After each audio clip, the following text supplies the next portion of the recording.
hal yang mungkin bisa ya sharekan ya, bisa ya bagi. Satu, mungkin kalau dari segi produksi nggak jauh beda-beda amat ya. Kalau betul-betul lahannya udah ideal, kemudian pemupukan vegetatif generatifnya benar, alhamdulillah bisa di atas 14 ton ya. Tapi itu perbedaan dengan pola lama itu. Oke, kalau udah siap, yang pertama gini, kita olah lahan dulu. Olah lahan, nah gini, yang kita pakai amunisi yang kita pakai ya, itu QRR atau Quantum Rotan Repo ya. Jadi kalau jenengan tanya, ya kalau pakai A, B, C, D yang ini bisa nggak tahu ya. Ada lagi nggak tahu bisa apa enggak, kualitasnya bagus apa enggak, itu aja ya. Jadi yang ayah pakai ini yang pakai QRR ya. Jadi ini pola QRR lah ya, pola padi pakai QRR. Sehingga akhirnya bisa menekan kos terutama di pemupukan itu ya. Jadi pupuk cuma habis 6 kilo 1 hektar. Jadi kita coba bukan hanya di padi, di jagung pun sama ya. Hasilnya foto aja ya. Kan lebih bagus dari yang lain 2 kali lipat ya. Oke, sekarang gini, secara olah lahan ya.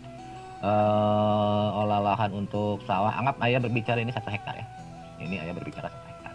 Jadi kalau jenengan nanamnya setengahnya, sepertiganya ya tinggal dikonversikan aja gitu ya. Gini. Jadi yang ayah pakai itu QRR, silakan ditulis ya. Kemudian triko, kemudian miko. Jadi untuk olah lahan ayah pakai 3 ya. Untuk bio hayatinya ya. Jadi ayah pakai ini pakai QRR. QRR-nya 100 mili ya, yang dari ayah itu. Kemudian trikonya juga sama 100 mili, miko juga sama 100 mili. Kemudian untuk yang bukan bio hayatinya ayah pakai Loma ya. Loma. Oke, kan gini. Gimana caranya olah lahan yang ayah lakukan? Pertama gini, baik QRR, triko maupun miko itu kita kembangkan dulu. Jadi yang 100 mili dari ayah itu ya, itu kita kembangkan menjadi 200 liter minimal. Kalau di lahan 400 juga silahkan ya. Nah, caranya gini, silahkan ditulis ya. Pakai kalimat sendiri aja lah maksudnya ya. Gak usah sana persis dengan omongan ayah. Yang penting paham. Jadi gini, jadi QRR 100 mili itu ya, kebetulan kan yang 100 mili itu sebetulnya biangnya dari ayah ya. Biangnya. Jadi nanti mau dijadikan dulu 10 liter silakan, mau langsung jadi 200 liter pun silakan, terserah jenengan. Caranya gini. Jadi QRR 100 mili, jenengan siapin air gula yang berasal dari gula aren 1 kilo. Jadi gula arennya 1 kilo, rebus terserah mau dengan air berapa liter aja, mau 5 liter juga boleh ya. Yang penting hancur. Ya. Jadi gula aren 1 kilo, jangan diganti dengan gula yang lain ya, kayak gula merah, gula kelapa maksudnya ya, atau gula pasir. Pokoknya wis gula aren jadi gitu lah ya, jangan nawar-nawar lagi. Karena nanti kasusnya beda ya. Burungku lagi pada bermain nih perkutut, banyak itu tuh, ada 20 pasang ya, siapa yang mau nambahin? Kita lanjut. Jadi 100 mili siapin QRR nya, gula aren 1 kilo, harus gula aren, jangan ditawar. Kemudian mau pakai dedak silakan, nggak pun nggak apa-apa ya. Saran ayah pakai dedaknya cukup 3 gelas aja, nggak usah banyak-banyak ya. Itu ayah tuh dedaknya 3 gelas aja. Nah jadi gini, ngerebus gula gabungin aja sama dedaknya ya. Gula sama dedak gabung aja, rebus dengan air mau 5 liter kayak 10 liter terserah jenengan ya. Setelah direbus mendidih kurang lebih sekitar 30 menit aja lah, nggak usah lama-lama ya. Kemudian baru nanti tambahkan air 200 liter ya. QRR-nya masukin ke air tersebut, ke 200 liter tersebut ya. Mau pakai drum silakan, mau bikin kolam-kolam terserah jangan lah teknisnya itu ya. Pokoknya minimal 200 liter. Ya boleh nggak 400 liter? Biar merata silakan. Mau dikasih 1000 liter pun monggo. Apa-apa ya. Yang penting gula arennya 1 kilo, dedaknya 3 gelas, udah itu aja ya. Nanti setelah dicampur, nah itu biarkan dulu sehari semalam minimal. Boleh nggak seminggu ya, 2 minggu, lebih lama lebih bagus ya. Jadi ada baiknya mengembangkan QRR itu jauh-jauh hari, mau sebulan sebelumnya juga silahkan. Kang makan iyalah meuli sate we nya. Ente sok meuli sok sate tara. Hah? Meuli heula teu? Di depan. Bisa kalian jeung sangguna we tuh. Da teu nyangeulin. Meuli dua jeung sangguna tuh. Heeh. Heeh, sok. Sorry. Ini di saung nggak nyaluk. Nah sini cuma berdua ya sama si Kang Ajis. Dia lanjutin. Anggaplah misalkan jadi 200 liter ya. Anggap jadi 200 liter KRR-nya. Nah itu nanti gini. Setelah KRR 200 liter, saran saya sekali lagi ya, itu lebih baik dikerjakan jauh-jauh hari. Seminggu, 2 minggu, atau sebulan sebelumnya itu lebih bagus. Ya. Biar betul-betul berkembang ya. Tapi awas. 100 mili tadi ketika jenengan kembangkan dulu ya, pernah ngajarkan dikembangkan 10 liter dulu kan ya, monggo silahkan, nggak apa-apa ya. Tuh monggo, nanti yang 10 liter itu tetap aja nanti dikasih air juga ya kan, gitu-gitu juga sama ya, berdoa lah sebetulnya. Saran saya gini aja lah, pokoknya yang 100 mili itu untuk 1 hektar masukin semuanya ya. Nanti sisain aja barang 10 liter untuk membuat RG sama RP-nya ya. Jadi setelah 200 liter itu jadi, anggaplah udah seminggu atau 2 minggu dulu ya. Nanti sisain aja lah, mau 1 liter kayak mau 10 liter kayak terserah jenengan ya. Untuk apa? Untuk bikin RP sama RG. Nah, sisain aja dari 200 liter itu, sisain aja 10 liter lah taruh ya. Oke lanjut. Nah terus yang harus dikembangkan apalagi itu triko sama miko ya. Triko mengembangkannya itu sama, dibikin 200 liter juga ya, baik triko maupun awas ini untuk 1 hektar ya. Ya kalau setengah hektar pakai 200 lebih ajib lagi. Pokoknya semakin banyak semakin bagus, titik. Kenapa? Capeknya cuma sekali seumur hidup. Maksud ayah gini, ketika aplikasi KRR ke lahan, kemudian aplikasi triko ke lahan, miko ke lahan, awas dengan catatan ini kalau KRR triko mikonya dari ayah. Kalau dari produk lain aku nggak ngerti, ayah nggak paham ya, mohon maaf ya, jangan salah paham. Kalau yang dari ayah, karena itu emang udah tak setting sedemikian rupa ya, baik trikonya, mikonya apapun KRR-nya, karena itu udah termasuk kategori bionuklir ya semuanya. Kang Iip kita nggak ngalantur dulu ya, nggak ngalantur dulu Kang Iip ya, nanti malah pusing. Nanti aja lah materi pertanyaan yang berbeda nanti aja dibahasnya ya. Nanti malah pusing nanti, campur aduk.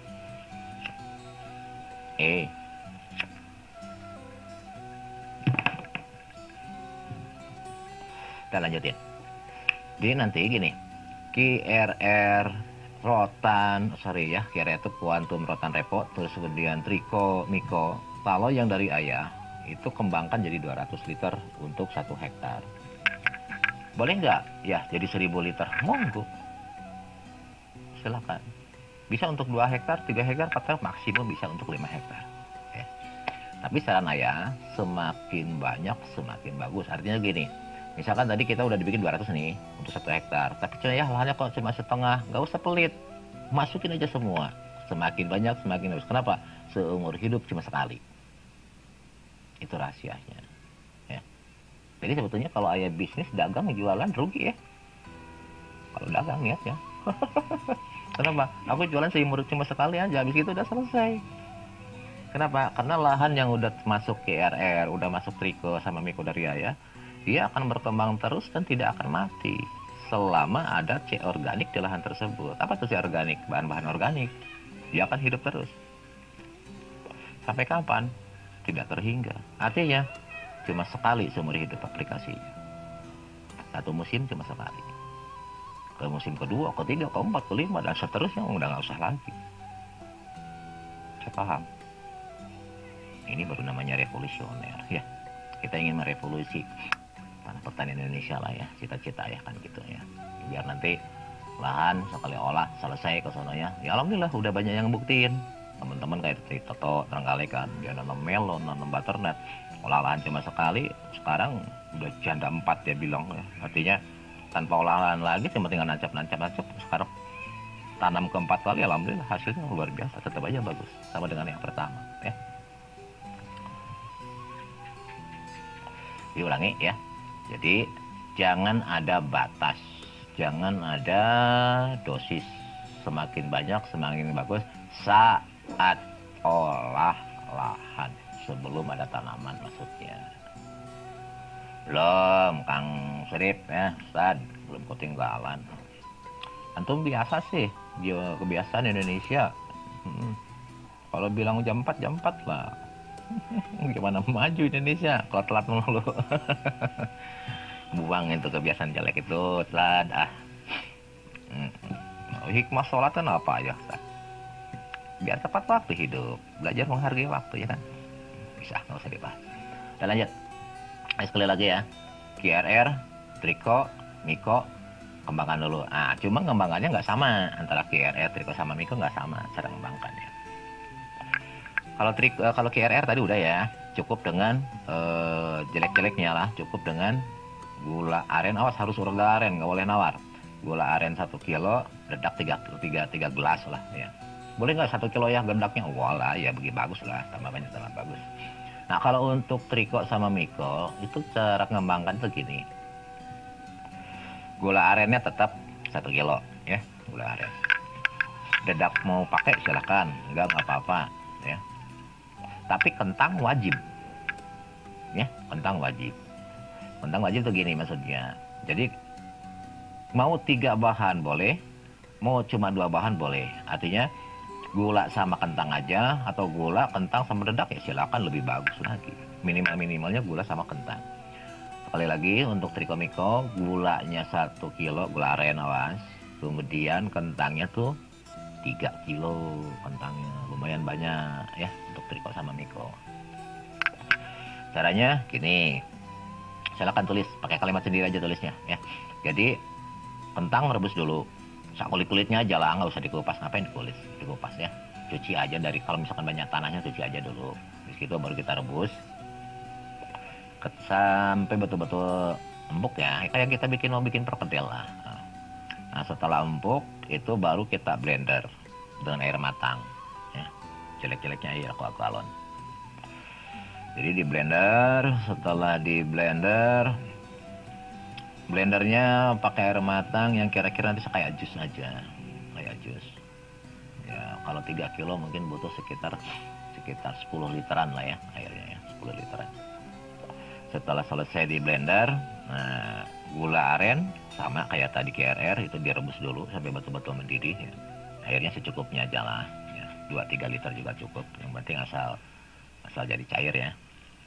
Nah setelah gula mendidih, kemudian kentang udah kita blender, kita haluskan, baru gabungkan dua-duanya. Ya boleh nggak tambah dedak, lebih cakep lagi. Nggak pun nggak apa-apa. Tapi kalau ada ya sebaiknya tambah ya. Kalau ada dedak ya harus direbus juga. Nah ini rebusnya barengnya sama gula kayak QRR tadi ya. Nah setelah dicampurkan gula, dedak sama kentang, biarkan dulu sampai dingin. Setelah itu baru QRR yang 100 ml dari ayah masukin ke situ ya. Aduk sampai benar-benar nyampur ya. Terus kemudian simpan di dalam nampan ya.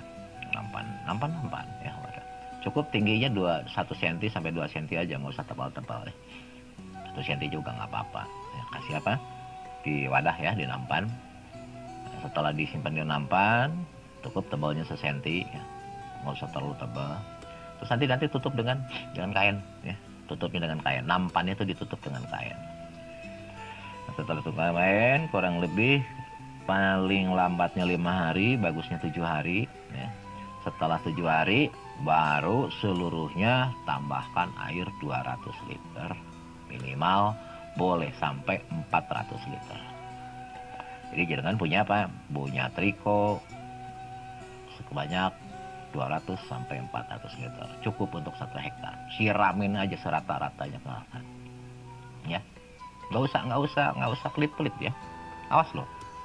Saya bilang tadi, kalau pingin lahannya sehat, udah hajar aja apa saja bisa. Insya Allah nggak ada masalah nanti ke depannya tanamannya. Apapun tanamannya, bukan cuma padi doang. Ya. Udah, kenapa? Seumur hidup cuma sekali. Jadi ayah kalau dagang jualan triko ya udah sekali-kalinya. Kesononya nggak bareng. Oke, lanjutin. Untuk Miko pun sama kayak triko ya. Sama persis, nggak ada bedanya. Jadi pahami ya. Jadi untuk triko, untuk Miko tekniknya sama. Oke, anggap KRR udah punya 200 liter minimal ya. Mau 400 liter dibikin 400 liter silakan ya. Kalau misalkan 200 liter susah apa? Untuk 1 hektar susah ratanya, ya boleh nggak airnya 400 ya monggo. Airnya 1000 liter pun monggo. Triko pun sama, Miko pun sama. Nah, urutannya gini. Dengan masuk dulu KRR ke lahan sebelum dibajak aja ya, sebelum dibajak. Monggo Kang Eka ya. Jadi sebelum dibajak semprot atau kocor dulu dengan KRR tadi. 2-3 hari kemudian baru masukkan triko. 2-3 hari kemudian baru masuk Miko, urutannya gitu. Ya boleh nggak Miko dulu ya monggo ya. Yang jelas pertama KRR dulu ya. Bisa dipahami ya, itu tekniknya. Nah, setelah masuk ke tiga-tiganya baru dibaca. Paham? Bajak biasa aja, standar orang aja, nggak ada yang beda ya, sama.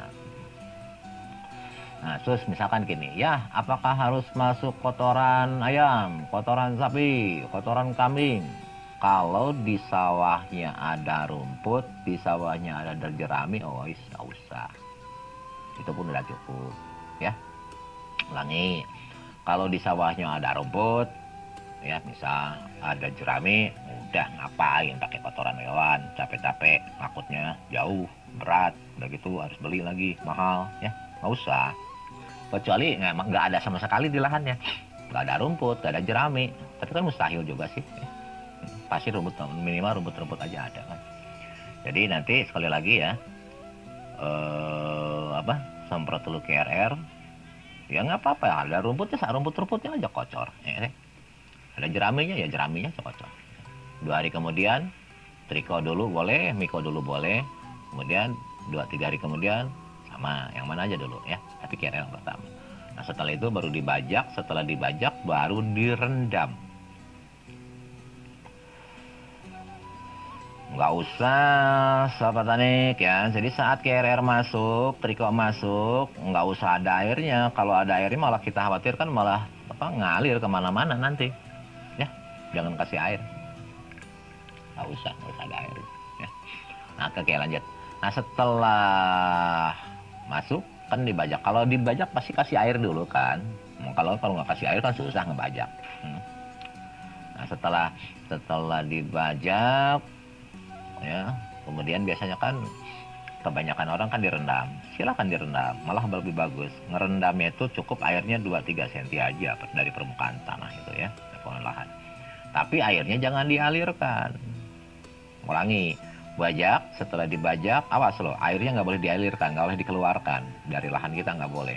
Ya, setelah dibajak, airnya cukup 2-3 cm aja permukaan, biarkan ya selama minimalnya seminggu. Lihat kalau air yang sudah jernih, air di sawah tersebut air kita sudah jernih, itu artinya proses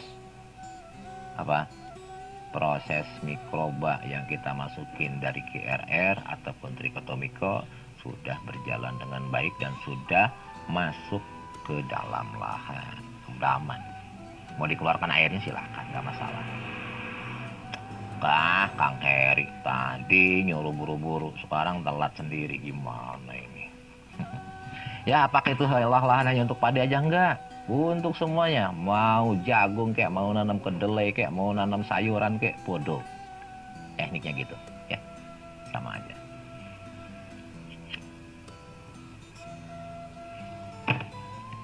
Ya kebetulan saya banyak kohe, ya lebih bagus kalau ada.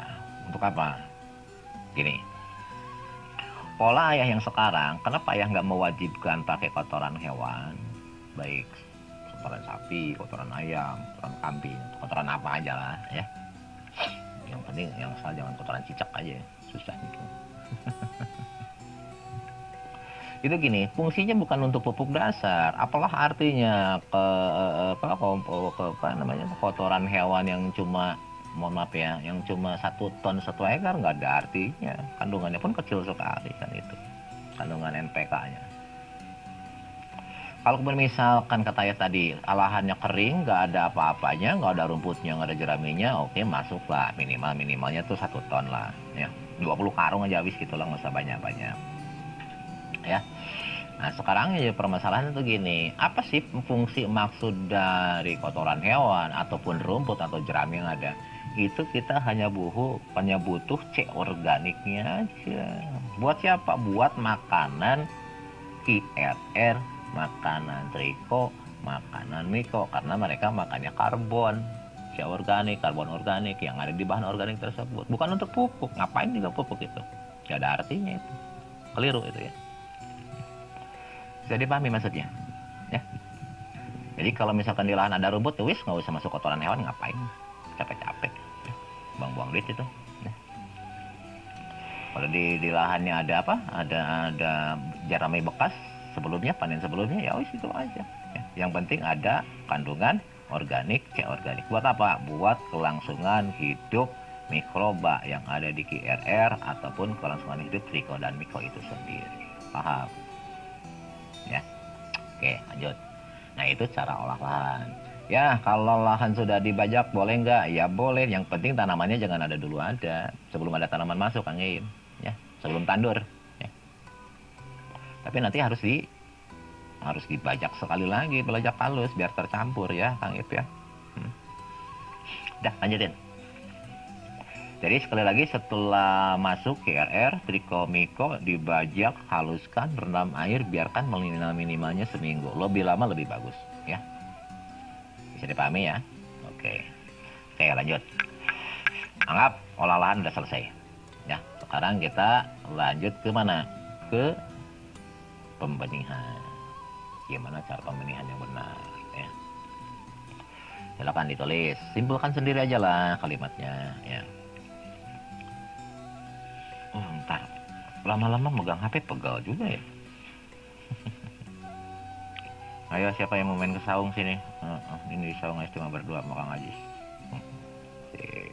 Nanti yang mau hadir hari Sabtu Minggu ya di kelas herbal monggo ya.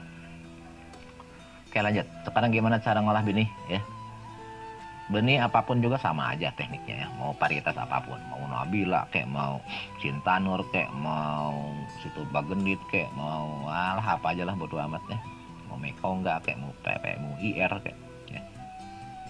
Prinsip dasarnya sama, nggak ada yang beda. Nah kebetulan kalau yang kita tanam sekarang kita punya, kalau KP2M ya, komunitas kita punya benih sendiri ya, Nabila namanya.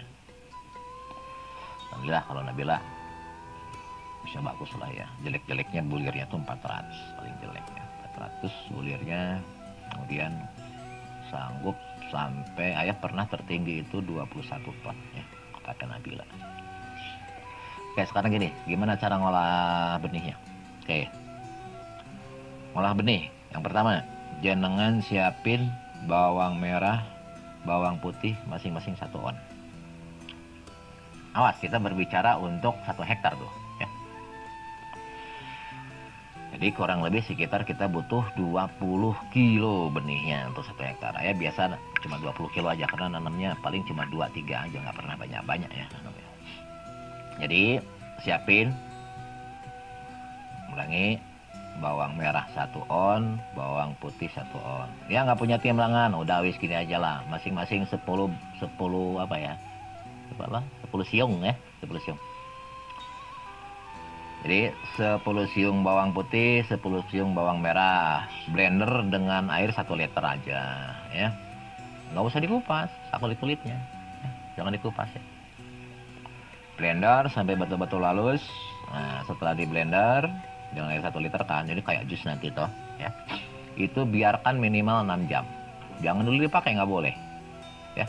Biarkan dulu 6 jam ya, mau sehari semalam juga boleh, tapi jangan lebih dari sehari semalam ya, maksimum sehari semalam. Saran ayah nah 6 jam aja lah ya, pengalamannya 6 jam. Jadi nanti ekstrak bawang tadi kan udah kita punya, setelah kita blender simpan aja dulu, biarkan dulu 6 jam. Nah setelah 6 jam baru kita peras ya, ambil airnya toh. Oke, nah sekarang logikanya gini, ketika benihnya 20 kilo itu kan satu ember besar ya. Nah nanti tambahkanlah ekstrak bawang tadi dengan air yang kira-kira semua benih kerendam. Minimal 1 cm dari permukaan benih ya. Nah cuma ada cumanya. Benih yang ngambang itu buang ya. Jadi benih yang ngambang buang. Ya boleh nggak di treatment dengan air hangat dulu, bukan di treatment air garam, silakan kalau udah bisa. Tapi kalau belum biasa nggak usah. Kenapa? Karena kalau direndam dengan air garam lebih dari 1 jam wassalam, sprutnya susah. Bahkan kemungkinan tidak jadi nanti ya. Benihnya jadi jelek. Jadi saran ayah nggak usah lah, nggak usah rendam air gula atau air gula lagi, air garam ya. Kalau mau ya udah timbangnya pakai air biasa aja. Air biasa masukin, yang ngambang buang. Jadi yang tenggelam yang diambil aja. Ya. Nah setelah disortir itu baru direndam di ekstrak bawang tadi cukup 10 menit. Tidak boleh lebih. Karena ya pernah nyoba lebih dari 10 menit, 15 menit, 30 menit. Ternyata sprutnya lama. Artinya sprut benihnya lama. 5 menit, 5 sampai 10 menit. 10 menit aja adalah ya, yang bagus 10 menit. Apa maksudnya kita rendam dengan bawang merah atau sama bawang putih? Satu, biar nanti sprutnya serentak yang pertama.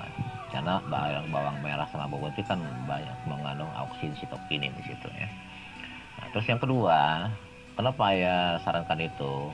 Biar benih benar-benar sehat. Sehat dari arti katanya apa? Karena kandungan gabungan antara bawang merah bawang putih itu fungisidanya bagus sekali ya.